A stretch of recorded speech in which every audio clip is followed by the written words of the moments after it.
Mumbai attack से लेकर चंद्रनाथ रथ के कत्ल से लेकर बाटला हाउस एनकाउंटर तक अगर कहीं पे साजिश की जड़ें पहुंची हैं तो वो उत्तर प्रदेश है। ब्लास्ट से लेकर ब्लास्ट के बाद जो दंगे हुए, उन दंगों में 2000 या करीबन 2300 लोग मारे गए। ये दंगे आज भी दाऊद इब्राहिम के सिर पर है। इसकी जड़ें उत्तर प्रदेश तक आई है। दिल्ली में एक बहुत बड़ा कांड हुआ। एक लड़की, एक बच्ची के साथ विभत्स बलात्कार एक चलती हुई बस में किया गया। वो लड़की उत्तर प्रदेश की रहने वाली है और जिस नाबालिग बच्चे ने उस चलती बस में बलात्कार के दौरान उस बच्ची के साथ सबसे वहशियाना दरिंदगी की थी, वो लड़का भी, वो हैवान भी उत्तर प्रदेश का रहने वाला है। ये वो उत्तर प्रदेश है जहां से दिल्ली की सत्ता का रास्ता जाता है। ये वो उत्तर प्रदेश है जिसने लगभग 1 दर्जन प्रधानमंत्री दिए हैं और वर्तमान प्रधानमंत्री जो नरेंद्र मोदी है, वो उनको भी गुजरात छोड़कर बनारस आना पड़ा और तब वो प्रधानमंत्री है। वीरेश पांडे जी आज है नहीं। किसी सियासी गहमा गहमी पर अपनी नजर डालने के लिए कैमरा लेके निकल गए। अब कहां निकल गए हैं ये मैं नहीं बताऊंगा। मुझे अकेला छोड़ गए अलूफ कि आज बात भी कीजिए और बतंगड़ भी बनाइए। बतंगड़ बाद में बनेगा, पहले बात कर लेते हैं। मुझे लगता है कि ऐसा कोई होगा नहीं जो मुंबई न गया हो। मुंबई गया होगा तो गेटवे ऑफ इंडिया पे जाकर फोटो जरूर खिंचाया होगा। गेटवे ऑफ इंडिया पे फोटो खिंचाया होगा तो बैकड्रॉप में ताज होटल भी आया होगा। अब ताज होटल से क्या लेना देना? ताज होटल अपने आप में एक पहचान है। ये है मुंबई नगरिया तू देख बबुआ, वो पहचान है। उस ताज के पास ही, साथ ही एक लियोपोल्ड कैफे भी है। याद है आपको लियोपोल्ड कैफे? नहीं याद है तो बता देता हूं। सूरज सागर में डूब चुका था। लियोपोल्ड कैफे खचाखच भरा हुआ था। तमाम विदेशी लोग, तमाम देशी लोग इस पॉश, इस हाई क्लास कैफे में बैठे हुए थे। अचानक थर थर थर थर थर थर थर थर गोलियां चलना शुरू हो जाती। ये गोलियां क्यों चली, याद आया कुछ? चलिए छोड़ते हैं, अभी आपको यहीं लियोपोल्ड कैफे में छोड़ देते हैं और गोलियां चल रही हैं तो सराउंडिंग में गोलियों की आवाज है। लियोपोल्ड कैफे है, एक हल्की सी भगदड़ है और एक उलझन है कि गोलियां चल क्यों रही हैं, क्या हुआ है। लेकिन हम आपको लेके चलते हैं बलिया, मुंबई से सीधे बलिया, यानी बंबई से बलिया। अब बलिया में तारीख थी 13 अक्टूबर 2020। एक अजीत गुप्ता नाम का विकलांग लड़का था जो ठेले पर अंडे बेचता था। अंडे बेचते हुए एक ग्राहक निकला। वहां ऑमलेट भी मिलते थे, बॉयल एग भी मिलते थे, डबल टोस्टर ऑमलेट मिलता था। जैसा भी था, वो अंडे वाला अपनी एक रेड़ी लगा के, अपना एक ठेला लगा के अंडे बेचता था। अचानक एक ग्राहक आया। ग्राहक से उसने कहा कि साहब आपके वो 50 रुपए बाकी हैं। अब इस बात पर उस ग्राहक को गुस्सा आ गई। उसने ताबड़तोड़ गोली चला दी उस अंडे वाले पे। अब लियोपोल्ड कैफे बंबई, यानी आज का मुंबई, और बलिया का अंडे वाला क्या कनेक्शन है? कनेक्शन सिर्फ यूपी कनेक्शन है। यूपी कनेक्शन कैसे? अरे साहब, जितने भी टेलीविजन पैन इंडिया आप देखते हैं न्यूज चैनल, उसमें अगर 5 हेडलाइन चल रही होती है तो 3 हेडलाइन उत्तर प्रदेश की होती है। लियोपोल्ड कैफे की जब मैं बात करता हूं तो शिवराज पाटिल याद आते हैं। वो शिवराज पाटिल जिनके बार बार बदले गए कपड़े उस वक्त बेहद सियासी चर्चा का विषय बने थे। मैं 26/11 हमले की बात कर रहा हूं, जब समुंदर के रास्ते आतंकी आए थे। कस्साब कस्साब तो याद ही होगा आपको, वो कस्साब, और हमला हुआ था बॉम्बे पे। लेकिन उस हमले का क्या कनेक्शन हो सकता है बलिया से? तो बलिया का वो व्यक्ति जिस पर अंडे वाले को गोली मारकर हत्या करने का आरोप है, उसका नाम है राज सिंह। अब ये राज सिंह कौन है? तो चलिए आपको बॉम्बे से बलिया और बलिया से सीधे बंगाल ले चलते हैं। बंगाल में चंद्रनाथ रथ, यानी वहां के बिल्कुल अभी शपथ लेने वाले मुख्यमंत्री शिवेंदु अधिकारी का पीए, जिसकी हत्या हुई, और चंद्रनाथ रथ की हत्या का आरोप जो लगा, वो लगा राज सिंह पे। वही राज सिंह जिसने अंडे वाले को गोली मारी। अब ये राज सिंह गिरफ्त में आ गए हैं। क्यों? क्योंकि टोल पर यूपीआई से उन्होंने टोल दिया था, वहां से एक कनेक्शन मिला और राज सिंह को उठा लिया गया। हालांकि उसके परिवार वालों का कहना है कि यह सियासी मसला है, इसमें जानबूझकर फंसाया जा रहा है। लेकिन राज सिंह वो है जो बलिया से सभासदी का चुनाव लड़ चुका है। राज सिंह की तमाम तस्वीरें उत्तर प्रदेश के बड़े बड़े नेताओं के साथ है। अब फोटो तो कोई भी किसी के साथ खिंचवा ले, ये बहुत बड़ा मसला नहीं है। ये विपक्ष के लिए मसला हो सकता है कि भाई राज सिंह, जिसने शुभेंदु अधिकारी के पीए को गोली मारकर मौत के घाट उतार दिया, जिस पर आरोप है, फोटो तो किसी के साथ भी खिंचा सकता है। मैं उस राज सिंह की बात कर रहा हूं। यह है बलिया जो बंगाल तक पहुंचा। अब बॉम्बे क्या है? तो बॉम्बे में साहब जो 26/11 का अटैक हुआ था, उसका जो मास्टरमाइंड था, उसका नाम था तहव्वुर राणा। यह तहव्वुर राणा 26/11 के हमले के पहले, यानी करीब 2008 में मेरठ गया, हापुड़ गया, आगरा गया अपनी पत्नी के साथ। वहां उसने रेकी की, वहां उसने स्लीपर सेल अपॉइंट किए। थोड़ा बहुत पैसा, धर्म के नाम पर लोगों को बरगलाना। और बाबरी मस्जिद गिरने के बाद उत्तर प्रदेश में पाकिस्तानी जो आतंकी संगठन है, उनके लिए बड़ा एक नाजुक विषय बन गया उत्तर प्रदेश के मुसलमान युवाओं को, मुसलमानों को बरगलाने का, यह बताने का कि मुसलमान भारत में सुरक्षित नहीं है।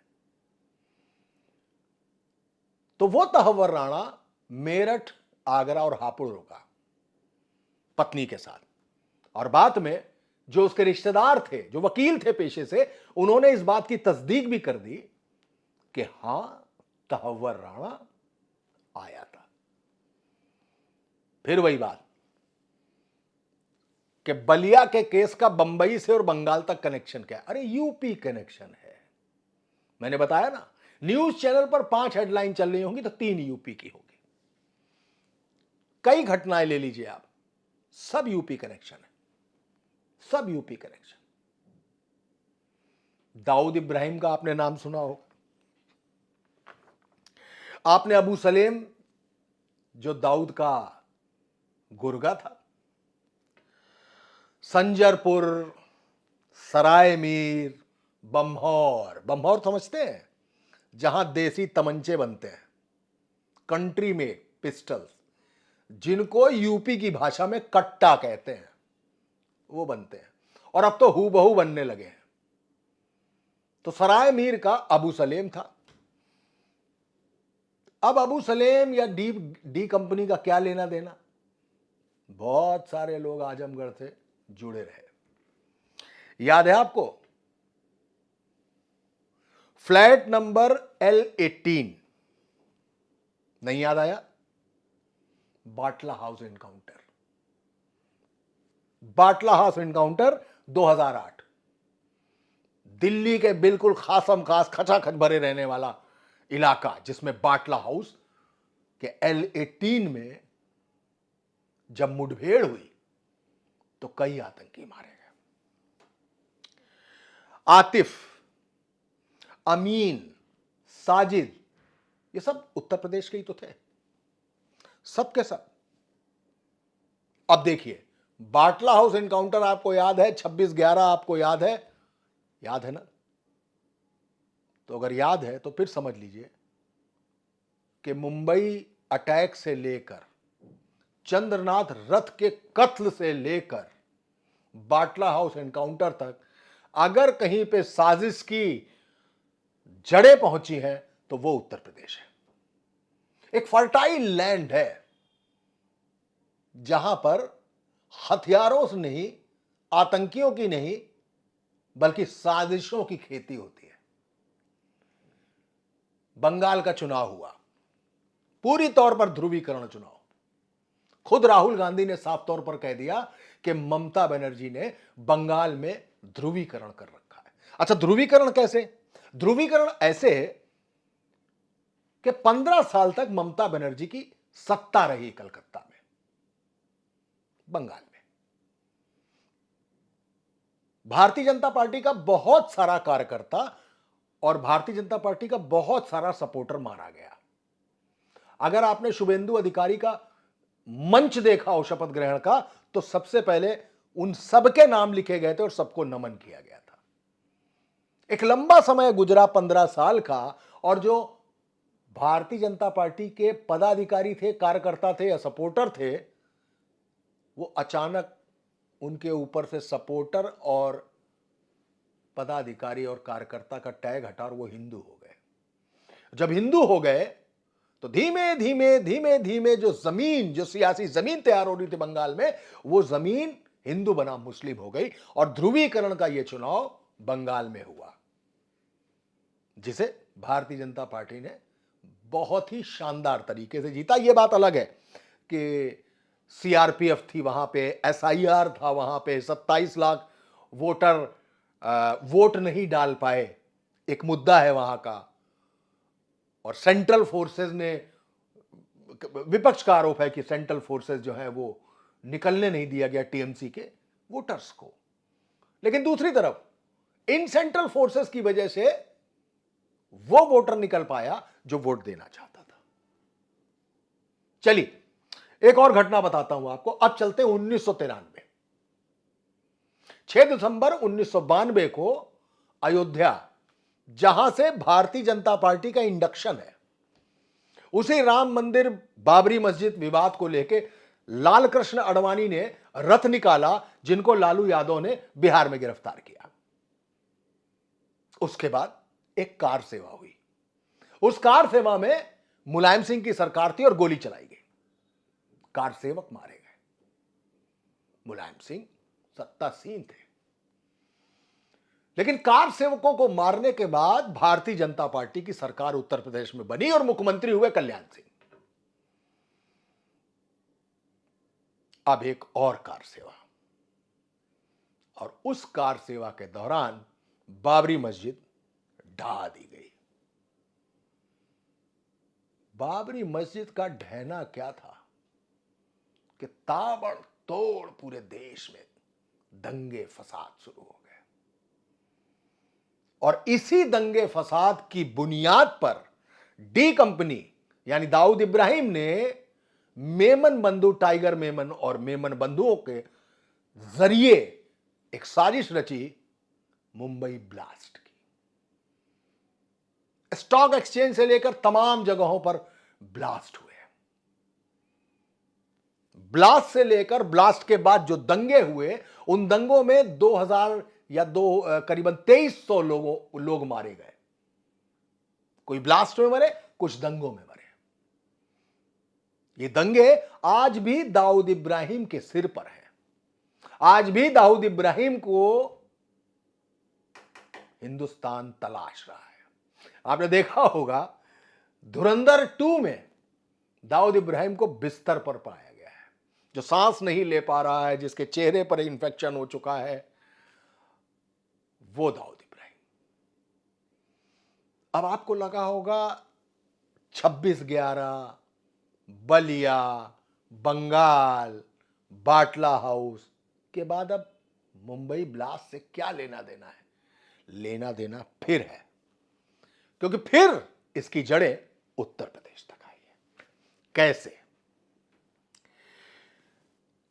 डॉक्टर जलीस अंसारी, जो टाइगर मेमन के साथ काम कर रहा था ब्लास्ट के लिए, उसको कानपुर से पकड़ा गया,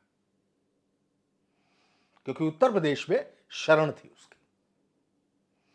बिजनौर का एक कल्हेड़ी गांव है, उसकी टंकी से और उसके जंगल में तमाम विस्फोटक मिला और AK-47 भी बरामद की गई उत्तर प्रदेश से। ये आप जाएंगे ना पहाड़ों की तरफ, ये जो लैंसडाउन की तरफ, जहां आप गर्मी की छुट्टियां बिताने जाते हैं, बिजनौर ठीक उसी से पहले है। वहां पर यह कल्हेड़ी गांव है, जहां से AK-47 और टंकी से और जंगलों से विस्फोटक मिले थे। कई आतंकियों ने जो मुंबई ब्लास्ट के उसमें शामिल थे, उन्होंने ये बरेली के पास, मुरादाबाद के पास, रामपुर एक जगह, रामपुर मतलब आजम खान समाजवादी पार्टी के संस्थापक। इस पूरी घटना से आजम खान का कोई लेना देना नहीं है, बस मैं रामपुर बताने की कोशिश कर रहा हूं आपको। आजम खान तो एक शानदार, एक बड़े नेता हैं समाजवादी पार्टी के, जो इन दिनों जेल में है फिलहाल। वो रामपुर, एक फिल्म आई थी रणधीर कपूर और रेखा की, उसका नाम था रामपुर का लक्ष्मण। और यूं ना याद आता हो तो रामपुर उसे कहते हैं जहां चाकू बनता है, और वो रामपुरी चाकू कहलाता है। तो मेरी इसी बात पर आ जाइए कि 93 का मुंबई ब्लास्ट हो, 26/11 का मास्टरमाइंड तहोवर राणा हो, 2008 का बाटला हाउस कांड हो, या आज चंद्रनाथ रथ की हत्या का मसला हो, सब का सब उत्तर प्रदेश से जुड़ा हुआ है। बाटला हाउस याद है ना आपको? दोबारा इसलिए बता देता हूं, तस्दीक कर देता हूं इस बात का, कि जब चुनाव हो रहे थे तो दिग्विजय सिंह, जो उस समय सबसे वोकल कांग्रेसी नेता थे, जब उनकी यात्रा आजमगढ़ पहुंची तो उन्होंने एक बयान दिया था कि बाटला हाउस एनकाउंटर को देखकर सोनिया गांधी बहुत रोई थी, कई घंटों रोई थी। आज तक भारतीय जनता पार्टी के तमाम बड़े नेता इस बात को उनके खिलाफ इस्तेमाल करते हैं। अरे कहते हैं, अरे आप तो आतंकियों के दोस्त हैं। वही आतंकी जो बाटला हाउस एनकाउंटर में मारे गए थे और सोनिया गांधी झार झार रो रही थी। देखिए, ये तो क्रिया प्रतिक्रिया, ये तो पॉलिटिकल बयानबाजी है और सियासी लोग ऐसा करते हैं। लेकिन हां, दिग्विजय सिंह ने बाटला हाउस एनकाउंटर पर आजमगढ़ पहुंचने के बाद ही यह बयान दिया था। कहा था कि सोनिया गांधी बाटला हाउस एनकाउंटर में जो लोग मारे गए, उनकी दशा देखकर बहुत रोई थी। और बीजेपी वाले लगातार इस बयान पर प्रहार करते हैं, वार करते हैं, अटैक करते हैं कांग्रेस पर। तो क्यों उत्तर प्रदेश? एक छोटी सी और बात बता देता हूं। दिल्ली में एक बहुत बड़ा कांड हुआ, जिस कांड ने नया कानून रचने का आगाज किया, श्री गणेश किया, वो था निर्भया कांड। एक लड़की, एक बच्ची के साथ विभत्स बलात्कार एक चलती हुई बस में किया गया। वो लड़की उत्तर प्रदेश की रहने वाली थी। समाचार या खबरें देने के पीछे कि एक मॉरल गाइडलाइन होती है, सेल्फ रेगुलेशन होता है कि आप वो जगह नहीं बताएंगे। लेकिन मैं आपको सिर्फ इतना बता सकता हूं कि जितने मैंने नाम लिए, उन नामों में ही एक नाम ऐसा है जहां की वो निर्भया रहने वाली थी। और जिस नाबालिग बच्चे ने उस चलती बस में बलात्कार के दौरान उस बच्ची के साथ सबसे वहशियाना दरिंदगी की थी, वो लड़का भी, वो हैवान भी उत्तर प्रदेश का रहने वाला है। बताने की कोशिश यह है कि मसले, कांड, बवाल, झंझट या हाहाकारी खबरें कितनी भी बड़ी हो, अगर उसको एक शरीर मान लिया जाए तो शिरा उसकी उत्तर प्रदेश तक जरूर आती है। अगर उसको एक साजिश मान लिया जाए तो जड़ें उसकी उत्तर प्रदेश तक जरूर आती है। ये वो उत्तर प्रदेश है जहां से दिल्ली की सत्ता का रास्ता जाता है। ये वो उत्तर प्रदेश है जिसने लगभग 1 दर्जन प्रधानमंत्री दिए हैं, और वर्तमान प्रधानमंत्री जो नरेंद्र मोदी हैं, वो उनको भी गुजरात छोड़कर बनारस आना पड़ा और तब वो प्रधानमंत्री हैं यहां के। यानी उनको भी बनारस आना पड़ा। तो उत्तर प्रदेश सिर्फ सियासत के लिए नहीं, बल्कि इन घटनाओं के लिए भी कितना जुड़ा हुआ है, यह बहुत बड़ी बात है। अब आते हैं चंद्रनाथ रथ की हत्या पर मामले में। इसका नाम है राज सिंह, जो सभासदी का चुनाव लड़ा। 2008 में इसने एक अंडे वाले की हत्या की, जिसका इस पर आरोप है। यूपीआई से पेमेंट किया। पेमेंट उस यूपीआई के कनेक्शन से राज सिंह को पकड़ा गया और राज सिंह अब गिरफ्त में है। अयोध्या हाईवे के पास से पकड़ा गया। कहना यह भी है कि यह पेशेवर शूटर है। हालांकि उसके परिवार वाले कह रहे हैं कि उसको सियासी तौर पर फंसाया जा रहा है। इसके पास एक काले रंग की स्कॉर्पियो है जिस पर भारतीय जनता पार्टी का झंडा लगा हुआ है। चलिए, यह झंडा कोई भी लगा सकता है, मान लिया। केशव मौर्य, दयाशंकर सिंह और कई लोगों के साथ उसका फोटो है। मैं फिर कहता हूं कि जैसे झंडा कोई भी लगा सकता है, फोटो कोई भी खिंचा सकता है। इसका मतलब नहीं है कि उन जिम्मेदार नेताओं या मंत्रियों के किसी से कोई संबंध हो जाए, नहीं। यह विपक्ष का मुद्दा हो सकता है, हमारा नहीं है, हमारा नहीं है। यह होता तब है जब कोई दिग्विजय सिंह कहते हैं ओसामा जी, तो मुद्दा बन जाता है। लेकिन फोटो कोई भी किसी के साथ खिंचवा सकता है। यह फोटो है। ब्लॉक प्रमुखी की तैयारी कर रहा था। ये होने हैं, चुनाव होने हैं पंचायत के उत्तर प्रदेश में, उसकी तैयारी कर रहा है। 2 लोग और पकड़े गए। बिहार के बक्सर से मयंक राज मिश्रा और दूसरे हैं विक्की मौर्य। यानी 3 सूबे इन्वॉल्व हैं चंद्रनाथ रथ के हत्याकांड से। पहला बंगाल, जो मौकाए वारदात है।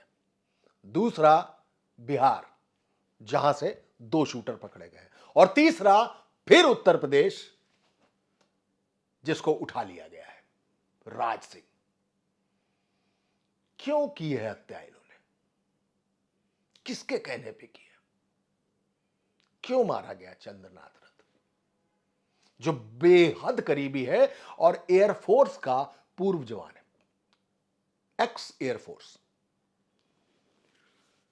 लोग तो यह भी बता रहे हैं कि शुवेंदु अधिकारी के इस पीए से पहले उनके एक ड्राइवर की भी हत्या हो चुकी है और उनके एक गार्ड की भी हत्या हो चुकी है। कौन करा रहा है ये हत्या? कौन ये हत्याएं करा रहा है जो शुवेंदु अधिकारी से जुड़े हुए? ड्राइवर, वो जो हर वक्त अपने मालिक के साथ होता है, और एक बेफिक्र मालिक अपने बगल में बैठे हुए व्यक्ति से सारी बातें कर रहा होता है। अगर कोई कॉल आती है तो फोन पर भी बात कर रहा होता है। यानी ड्राइवर आपका हमसफर हमसाया ही नहीं होता है, हमराज भी होता है। गाहे बगाए आपकी आपकी मालूमात के बगैर भी वो आपका एक हमराज होता है। क्यों मारा गया वो हमराज? क्या मालूम था उसको, और क्या मालूम था और क्या नहीं बताया उसने, और शायद मार दिया गया। या वो क्या जानता था ऐसा जिसकी वजह से वो मरवा दिया गया? फिर सुरक्षाकर्मी, गार्ड, जो किसी भी शख्स का साया बनकर साथ रहता है, वो भी मारा गया। फिर मारा गया वो पीए चंद्रनाथ रथ, जो सिर्फ चुनाव नहीं मैनेज करता था, शुभेंदु अधिकारी के हर ब्लूप्रिंट, हर अगले कदम में साथ रहता था, तैयारी भी कराता था और एग्जीक्यूशन भी कराता था। एक बात यह हुई कि वो पोलिंग बूथ के बाहर जबरदस्त बहस हुई चंद्रनाथ रथ की। एक शक की सुई अभिषेक बनर्जी की तरफ भी है, जो भतीजे हैं ममता बनर्जी के। लेकिन राज कब खुलेगा? राज का फाश कैसे होगा? इस राज से पर्दा कैसे उठेगा? कैसे पता लगेगा कि इस हत्या के पीछे मास्टरमाइंड कौन है? इस हत्या की वजह क्या थी? मोटिव। शायद आने वाले दिनों में ये पूरी बात, ये पूरा मसला कोई एक ऐसी तस्वीर सामने पेश करे जिसको देखकर शायद हम सब दहल जाएं, जिसको सुनकर हम सब के रोंगटे खड़े हो जाएं। क्या यह बहुत बड़ा सियासी कत्ल है? क्या कोई पॉलिटिकल थ्रिलर प्लॉट है ये? कि आखिर क्यों हुई है हत्या? वो भी चुनाव के ऐन बाद, रिजल्ट के ऐन बाद।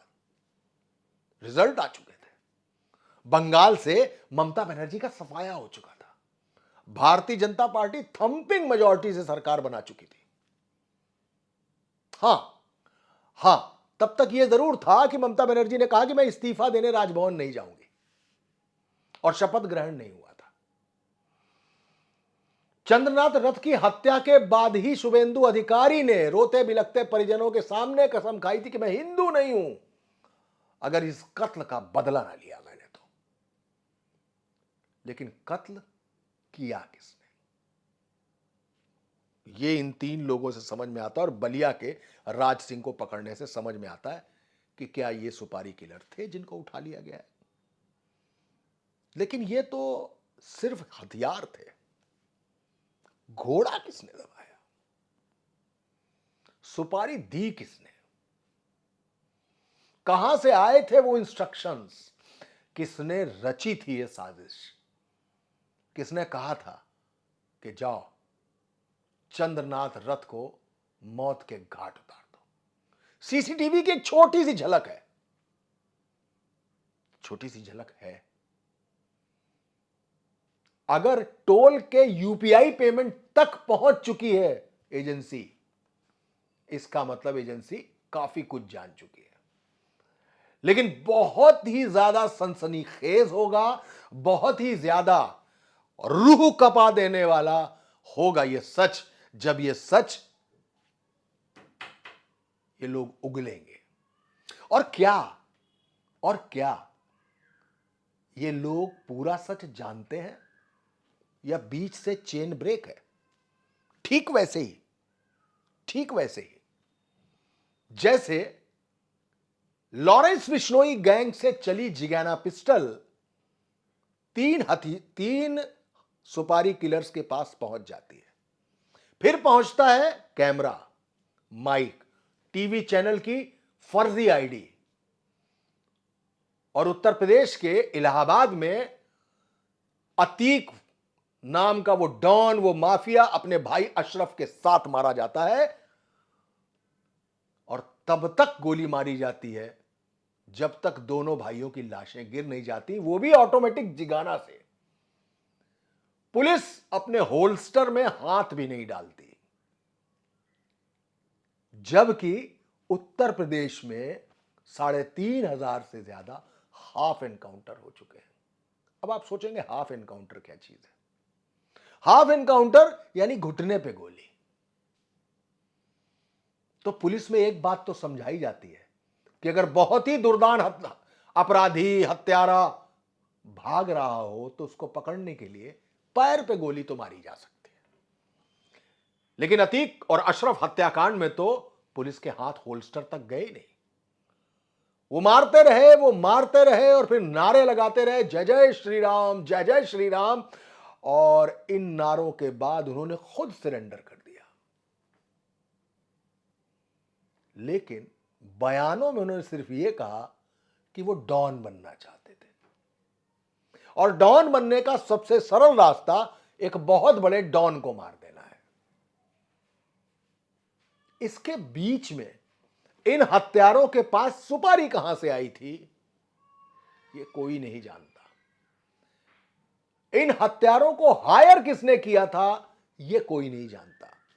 क्या वो बीच का आदमी जिसने हायर किया था, क्या उसको मालूम है कि पर्दे के पीछे का किंगपिन कौन है?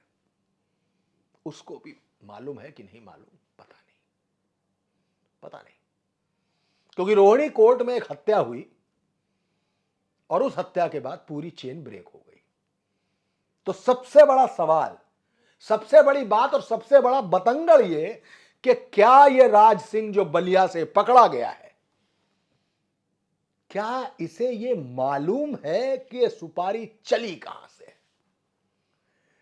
या ये सिर्फ इतना जानते हैं कि एक फला आदमी ने इनको पैसे दिए और पैसे देने के बाद इन्होंने चंद्रनाथ रथ की हत्या कर दी?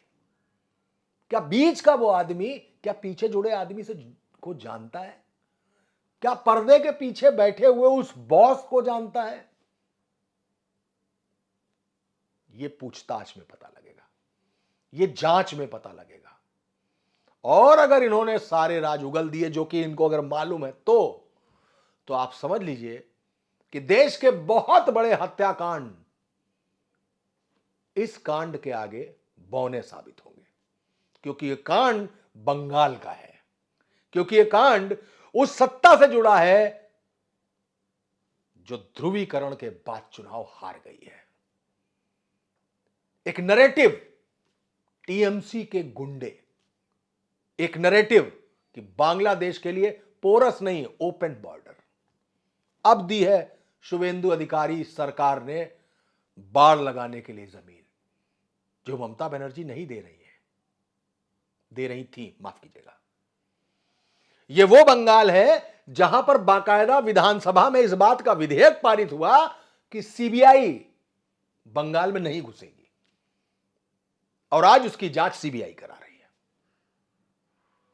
तो बहुत बड़ा राज है, बहुत बड़ी बात है। और आज ये बात का बतंगड़ तब बनेगा जिस दिन ये राज फाश होगा, पूछताछ पूरी होगी, और तब पता लगेगा कौन है पर्दे के पीछे बैठा मास्टरमाइंड जिसने कत्ल कराया चंद्रनाथ रथ को। धन्यवाद।